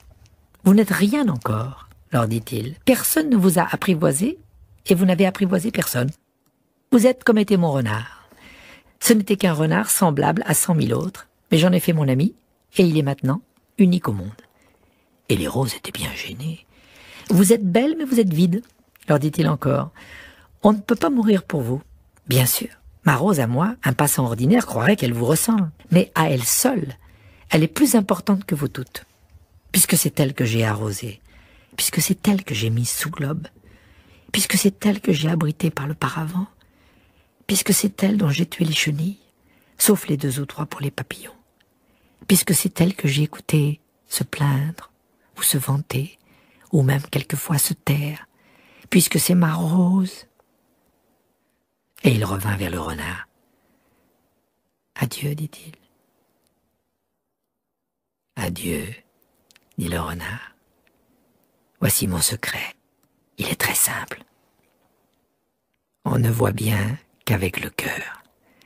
L'essentiel est invisible pour les yeux. »« L'essentiel est invisible pour les yeux, » répéta le petit prince afin de se souvenir. « C'est le temps que tu as perdu pour ta rose qui fait la rose si importante. »« C'est le temps que j'ai perdu pour ma rose, » fit le petit prince, afin de se souvenir. « Les hommes ont oublié cette vérité, » dit le renard, « mais tu ne dois pas l'oublier. Tu deviens responsable pour toujours de ce que tu as apprivoisé. Tu es responsable de ta rose. »« Je suis responsable de ma rose, » répéta le petit prince, afin de se souvenir. « Bonjour, » dit le petit prince. « Bonjour, » dit l'aiguilleur. « Que fais-tu ici ?» dit le petit prince. « Je trie les voyageurs par paquet de mille, » dit l'aiguilleur. « J'expédie les trains qui les emportent tantôt vers la droite, tantôt vers la gauche. » Et un rapide illuminé, grondant comme le tonnerre, fit trembler la cabine d'aiguillage. « Ils sont bien pressés, » dit le petit prince. « Que cherche-t-il ?»« L'homme de la locomotive l'ignore lui-même, » dit l'aiguilleur, et gronda en sens inverse un second rapide illuminé. « Ils reviennent déjà ?» demanda le petit prince. « Ce ne sont pas les mêmes, » dit l'aiguilleur, « c'est un échange. » Ils n'étaient pas contents où ils étaient. « On n'est jamais content là où on est, » dit l'aiguilleur, et gronda le tonnerre d'un 3e rapide illuminé. « Ils poursuivent les premiers voyageurs ?» demanda le petit prince. « Ils ne poursuivent rien du tout, » dit l'aiguilleur, « ils dorment là-dedans, ou bien ils bâillent. Les enfants seuls écrasent leur nez contre les vitres. »« Les enfants seuls savent ce qu'ils cherchent, » fit le petit prince. « Ils perdent du temps pour une poupée de chiffon, et elle devient très importante, et si on leur enlève, ils pleurent. »« Ils ont de la chance, » dit l'aiguilleur. « Bonjour, » dit le petit prince. Bonjour, dit le marchand. C'était un marchand de pilules perfectionnées qui apaisent la soif. On en avale une par semaine et l'on n'éprouve plus le besoin de boire. « Pourquoi vends-tu ça ?» dit le petit prince. « C'est une grosse économie de temps, » dit le marchand. « Les experts ont fait des calculs, on épargne 53 minutes par semaine. » « Et que fait-on de ces 53 minutes ?»« Oh, on en fait ce qu'on en veut. » Moi, se dit le petit prince, si j'avais 53 minutes à dépenser, je marcherais tout doucement vers une fontaine. Nous en étions au 8e jour de ma panne dans le désert et j'avais écouté l'histoire du marchand en buvant la dernière goutte de ma provision d'eau. « Ah, dis-je au petit prince, ils sont bien jolis tes souvenirs, mais je n'ai pas encore réparé mon avion et je n'ai plus rien à boire et je serais heureux, moi aussi, si je pouvais marcher tout doucement vers une fontaine. » « Mon ami le renard, me dit-il, mon petit bonhomme, il ne s'agit plus du renard. Pourquoi ? Parce qu'on va mourir de soif. » Il ne comprit pas mon raisonnement. Il me répondit, « C'est bien d'avoir eu un ami, même si l'on va mourir. Moi, je suis bien content d'avoir eu un ami renard. » Il ne mesure pas le danger, me dis-je. Il n'a jamais ni faim ni soif. Un peu de soleil lui suffit. Mais il me regarda et répondit à ma pensée. J'ai soif aussi. Cherchons un puits. J'eus un geste de lassitude. Il est absurde de chercher un puits au hasard dans l'immensité du désert. Cependant, nous nous mîmes en marche. Quand nous eûmes marché des heures en silence, la nuit tomba et les étoiles commencèrent de s'éclairer. Je les apercevais comme en rêve, ayant un peu de fièvre à cause de ma soif. Les mots du petit prince dansaient dans ma mémoire. « Tu as donc soif, toi aussi ?» lui demandai-je. Mais il ne répondit pas à ma question. Il me dit simplement « L'eau peut aussi être bonne pour le cœur. » Je ne compris pas sa réponse, mais je me tus. Je savais bien qu'il ne fallait pas l'interroger. Il était fatigué, il s'assit, je m'assis auprès de lui, et après un silence, il dit encore « Les étoiles sont belles, à cause d'une fleur que l'on ne voit pas. » Je répondis bien sûr, et je regardais sans parler les plis du sable sous la lune. « Le désert est beau, » ajouta-t-il. Et c'était vrai. J'ai toujours aimé le désert.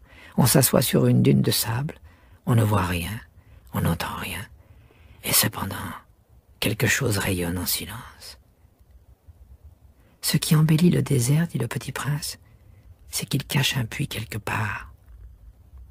Je fus surpris de comprendre soudain ce mystérieux rayonnement du sable. Lorsque j'étais petit garçon, j'habitais une maison ancienne, et la légende racontait qu'un trésor y était enfoui. Bien sûr, jamais personne n'a su le découvrir, ni peut-être même de la chercher. Mais il enchantait toute cette maison. Ma maison cachait un secret au fond de son cœur. Oui, dis-je au petit prince, qu'il s'agisse de la maison, des étoiles ou du désert, ce qui fait leur beauté est invisible. « Je suis content, dit-il, que tu sois d'accord avec mon renard. »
Comme le petit prince s'endormait, je le pris dans mes bras et me remis en route.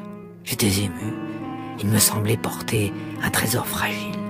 Il me semblait même qu'il n'y eût rien de plus fragile sur la terre. Je regardais à la lumière de la lune, ce front pâle, ses yeux clos, ses mèches de cheveux qui tremblaient au vent, et je me disais, ce que je vois là n'est qu'une écorce. Le plus important est invisible. Comme ses lèvres entr'ouvertes ébauchaient un demi-sourire, je me dis encore, ce qui m'émeut si fort de ce petit prince endormi, c'est sa fidélité pour une fleur. C'est l'image d'une rose qui rayonne en lui comme la flamme d'une lampe, même quand il dort.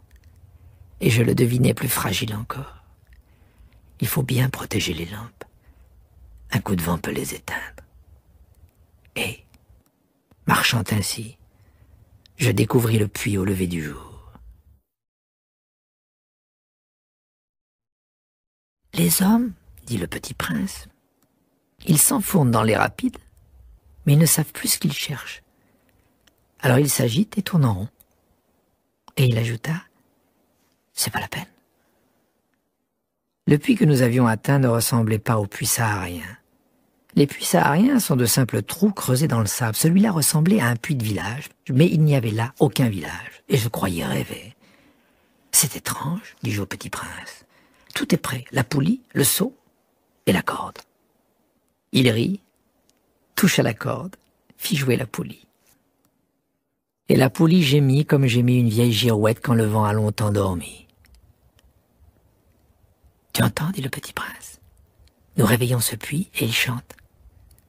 Je ne voulais pas qu'il fît un effort. Laisse-moi faire, lui dis-je. C'est trop lourd pour toi. Lentement, je hissai le seau jusqu'à la margelle. Je l'y installai bien d'aplomb. Dans mes oreilles durait le chant de la poulie, et dans l'eau qui tremblait encore, je voyais trembler le soleil. « J'ai soif de cette eau-là, » dit le petit prince. « Donne-moi à boire. » Et je compris ce qu'il avait cherché. Je soulevai le seau jusqu'à ses lèvres. Il but, les yeux fermés. C'était doux comme une fête. Cette eau était bien autre chose qu'un aliment.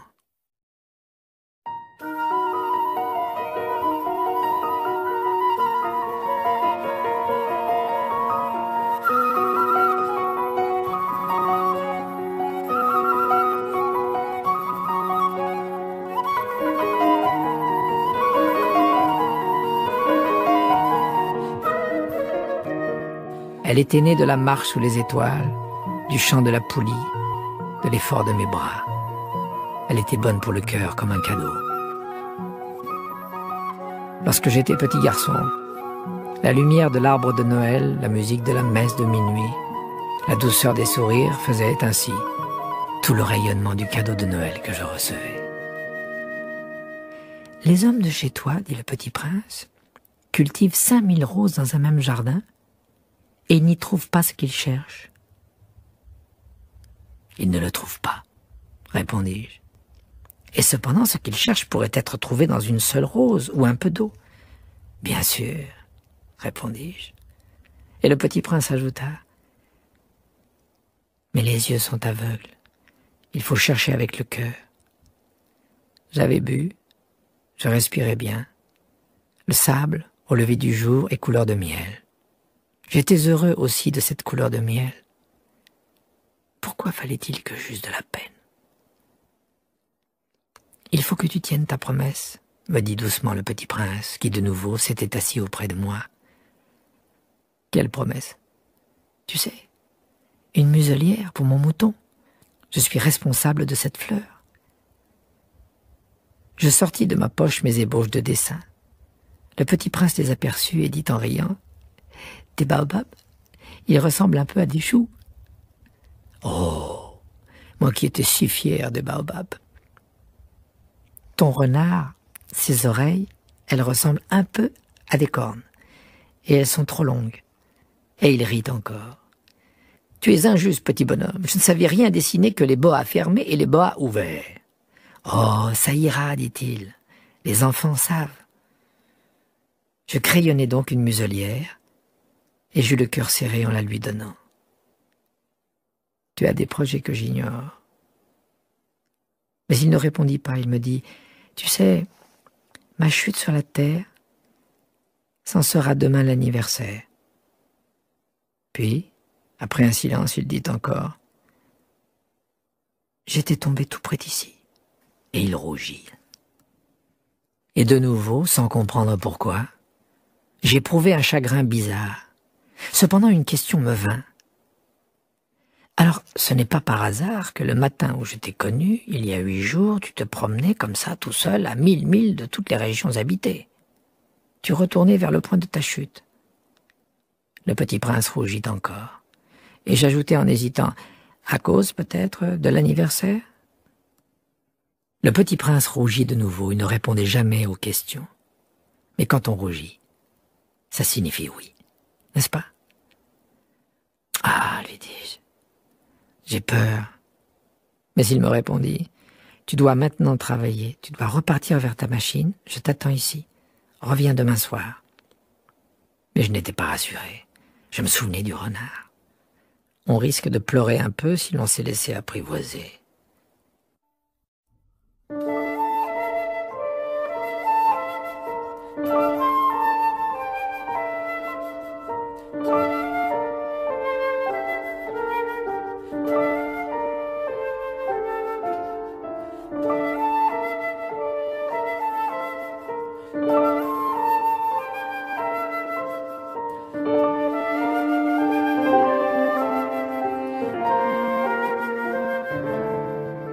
Il y avait à côté du puits une ruine de vieux murs de pierre. Lorsque je revins de mon travail le lendemain soir, j'aperçus de loin mon petit prince assis là-haut, les jambes pendantes.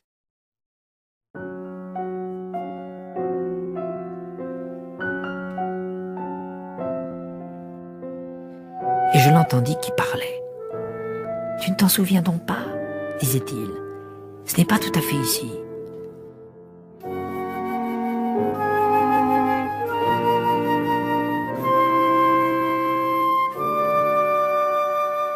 Une autre voix lui répondit sans doute puisqu'il répliqua « Si, si, c'est bien le jour, mais c'est pas ici l'endroit. » Je poursuivis ma marche vers le mur, je ne voyais ni n'entendais toujours personne. Pourtant le petit prince répliqua de nouveau « Bien sûr, tu verras où commence ma trace dans le sable. Tu n'as qu'à m'y attendre. J'y serai cette nuit. » J'étais à 20 mètres du mur et je ne voyais toujours rien. Le petit prince dit encore après un silence « Tu as du bon venin ? Tu es sûr de ne pas me faire souffrir longtemps ?» Je fis halte, le cœur serré, mais je ne comprenais toujours pas. « Maintenant va-t'en, » dit-il.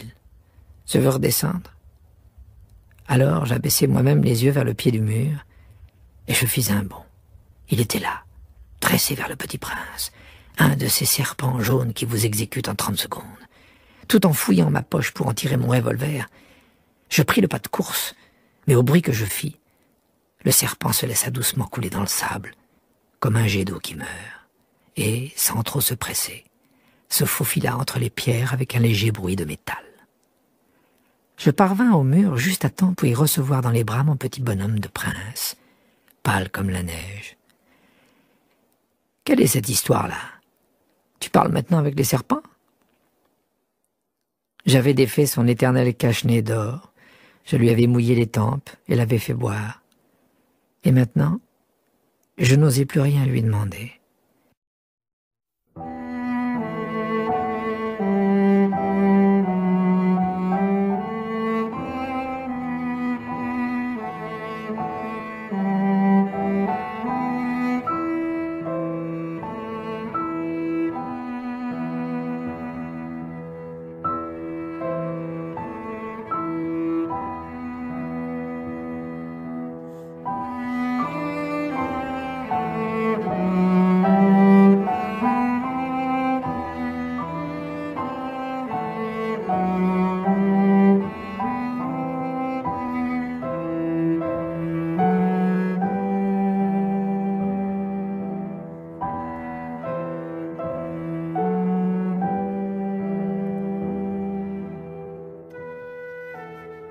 Il me regarda gravement et m'entoura le cou de ses bras.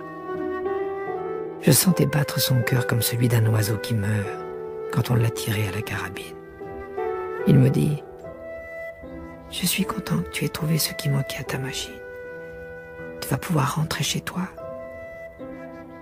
Comment sais-tu? Je venais justement lui annoncer que, contre toute espérance, j'avais réussi mon travail. Il ne répondit rien à ma question, mais il ajouta « Moi aussi, aujourd'hui je rentre chez moi. » Puis, mélancolique, « C'est bien plus loin, c'est bien plus difficile. » Je sentais bien qu'il se passait quelque chose d'extraordinaire. Je le serrais dans les bras comme un petit enfant, et cependant il me semblait qu'il coulait verticalement dans un abîme sans que je puisse rien pour le retenir. Il avait le regard sérieux, perdu, très loin. « J'ai ton mouton, et j'ai la caisse pour le mouton, et j'ai la muselière. » Et il sourit avec mélancolie. J'attendis longtemps.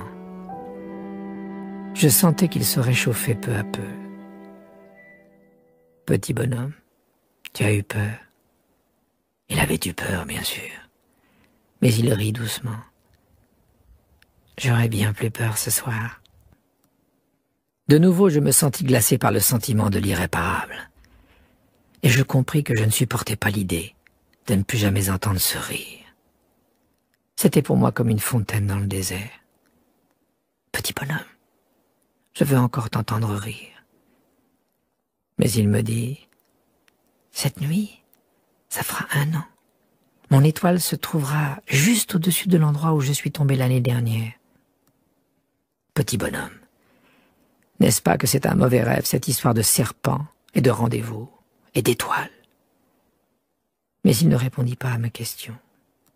Ce qui est important, ça ne se voit pas.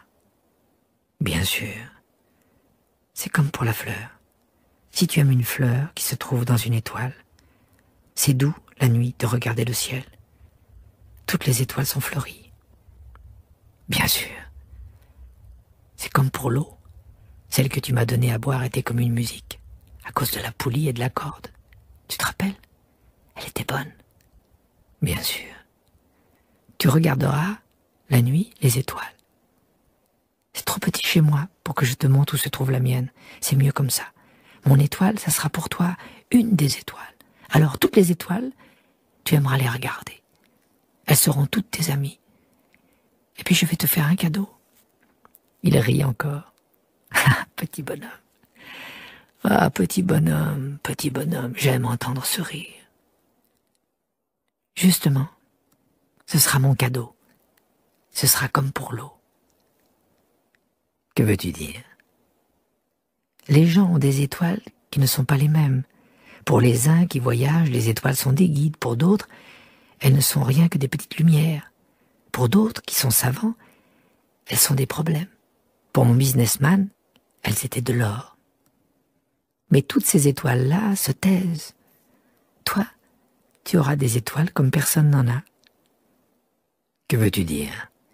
Quand tu regarderas le ciel la nuit, puisque j'habiterai dans l'une d'elles, puisque je rirai dans l'une d'elles, alors ce sera pour toi comme si riaient toutes les étoiles. Tu auras, toi, des étoiles qui savent rire. Et il rit encore. Et quand tu seras consolé, on se console toujours, tu seras content de m'avoir connu. Tu seras toujours mon ami. Tu auras envie de rire avec moi. Et tu ouvriras parfois ta fenêtre comme ça pour le plaisir. Et tes amis seront bien étonnés de te voir rire en regardant le ciel. Alors tu leur diras, oui, les étoiles, ça me fait toujours rire. Et ils te croiront fou. Je t'aurai joué un bien vilain tour. Et il rit encore. Ce sera comme si je t'avais donné, au lieu d'étoiles, des tas de petits grelots qui savent rire. Et il rit encore. Puis il redevint sérieux. Cette nuit, tu sais, ne viens pas. Je ne te quitterai pas. J'aurai l'air d'avoir mal. J'aurai un peu l'air de mourir. C'est comme ça. Ne viens pas voir ça. Ce n'est pas la peine. Je ne te quitterai pas. Mais il était soucieux. Je te dis ça, c'est à cause du serpent. Il ne faut pas qu'il te morde. Les serpents, c'est méchant, ça peut mordre pour le plaisir.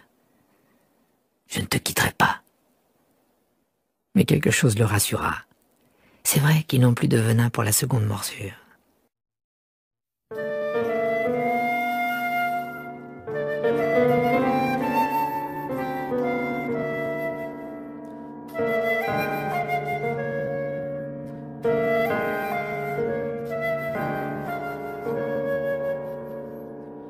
Cette nuit-là, je ne le vis pas se mettre en route. Il s'était évadé sans bruit.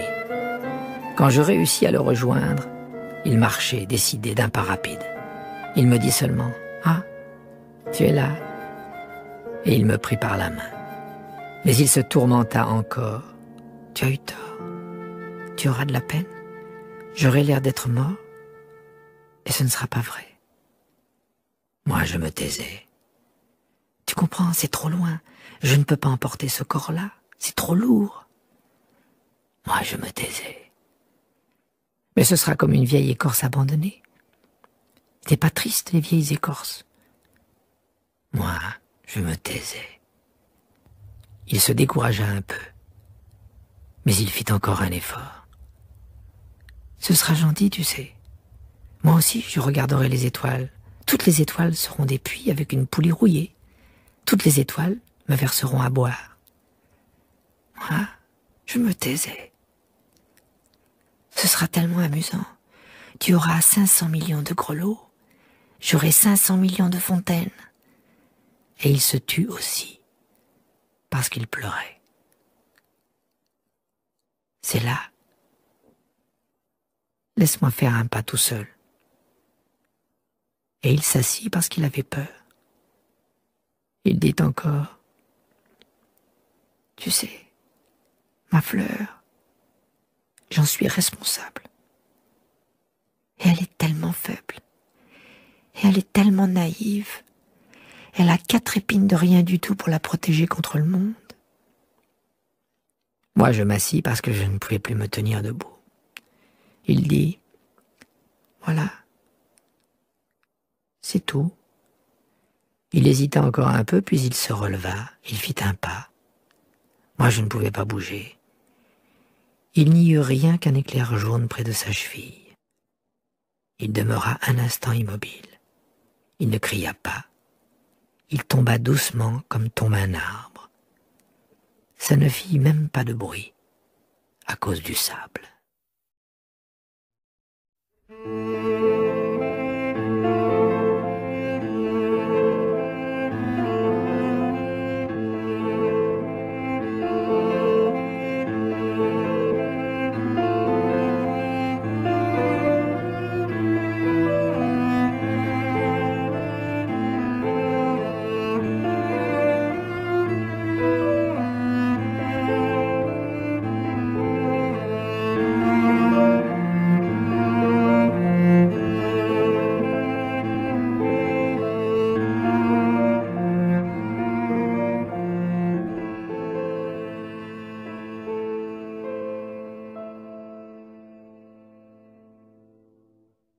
Et maintenant, bien sûr, ça fait 6 ans déjà. Je n'ai jamais encore raconté cette histoire. Les camarades qui m'ont revu ont bien été contents de me revoir vivant. J'étais triste, mais je leur disais, c'est la fatigue. Maintenant, je me suis un peu consolé, c'est-à-dire, pas tout à fait. Mais je sais bien qu'il est revenu à sa planète, car au lever du jour, je n'ai pas retrouvé son corps. Ce n'était pas un corps tellement lourd. Et j'aime la nuit écouter les étoiles. C'est comme 500 millions de grelots. Mais voilà qu'il se passe quelque chose d'extraordinaire. La muselière que j'ai dessinée pour le petit prince, j'ai oublié d'y ajouter la courroie de cuir. Il n'aura jamais pu l'attacher au mouton. Alors je me demande, que s'est-il passé sur sa planète? Peut-être bien que le mouton a mangé la fleur? Tantôt je me dis sûrement non.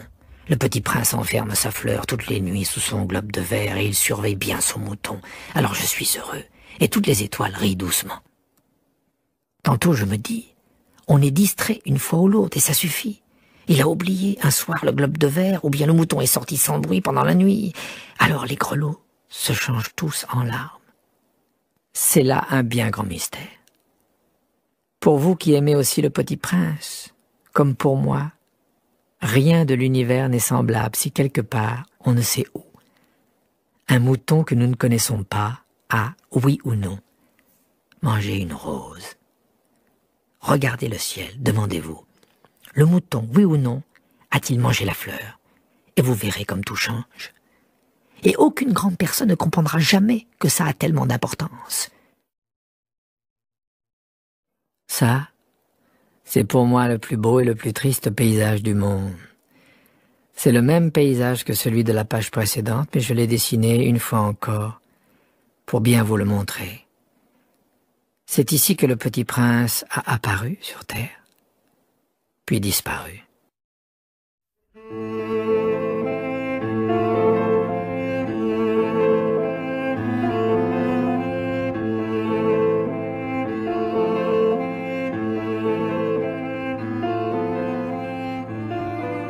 Regardez attentivement ce paysage afin d'être sûr de le reconnaître si vous voyagez un jour en Afrique, dans le désert.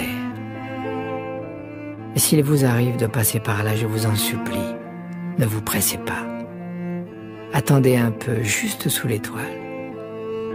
Si alors un enfant vient à vous, s'il rit, s'il a des cheveux d'or, s'il ne répond pas quand on l'interroge, vous devinerez bien qui il est. Alors soyez gentil. Ne me laissez pas tellement triste. Écrivez-moi vite qu'il est revenu.